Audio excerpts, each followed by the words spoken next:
دا خو صرف د یو الله په حکم چلیږي.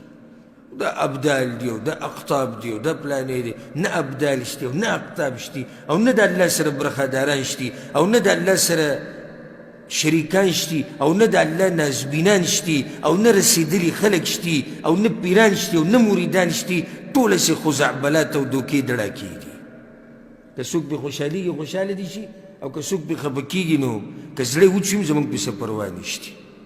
ورب الکعبه دا خبره زه کومه، قسم پې خورمه، اعلان یې کومه چې څو پورې زما په دې بدن کې سایي نو موږ به د الله سبحانه وتعالی توحید ښه په زور او شور سره بیانو. که څوک کوم ټوکړې ټوکړې کوي، که څوک کوم جیل ته اچوي، که څوک کوم د ملک نه شړي، که څوک راله بچي وژني، که څوک مې قتل کوي، که څوک مې بېعزته کوي، که څوک بهتانونه لګوي، که څوک هر څه کوي، زه د هر څه د تیار یم، خو دې ته نه یم تیار چې د الله سره دې په باچایي کې څوک شریک شي. دې ته نه یو تیار. ستاسو څه خیال دی؟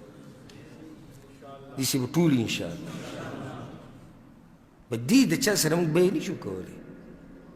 زه صحیح ده ستا بابا او ستا پیر او ستا مرید او ستا قبر او ستا ونه او ستا ګټه او ستا تعویض دی زما د الله سره شریک شي، په دې به بیه وکړو، په دې به دوستي وکړو، په دې به د یو بل سره مینه محبت کوو.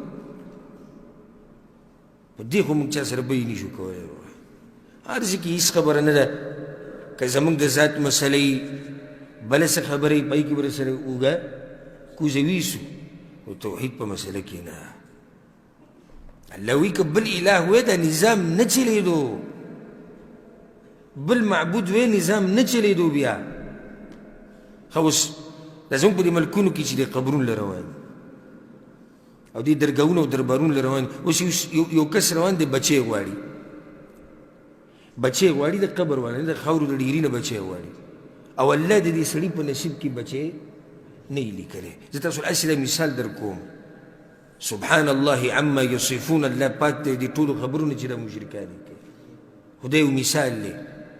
یو سړی ورغی د قبر والا نه بچی غواړي او وی دی د الله سره شریک دی، والعیاذ بالله. ځکه خو دې بچی غواړي که نه، بچي ورکول خو دا خو د الله کار دی. چې کله ده ووایي چې دا مخلوق یې م ورکوي خو د الله سره یې شریک کړو که نه. اوس دی لاړ د دې قبر والا نه بچی غواړي او الله لیکلي دي په تقدیر کې چې بچی به نه وي. الله وایي که په حقیقت کې دا مخلوق ما سره شریک وي بیا دا نظام نه چلیدو، ځکه چې یو وایي زه بچی نه ورکوم او بل وایي زه ونه ورکوم، بیا نه چلیدو دا نظام. څنګه د الله سره شریک ته جوړ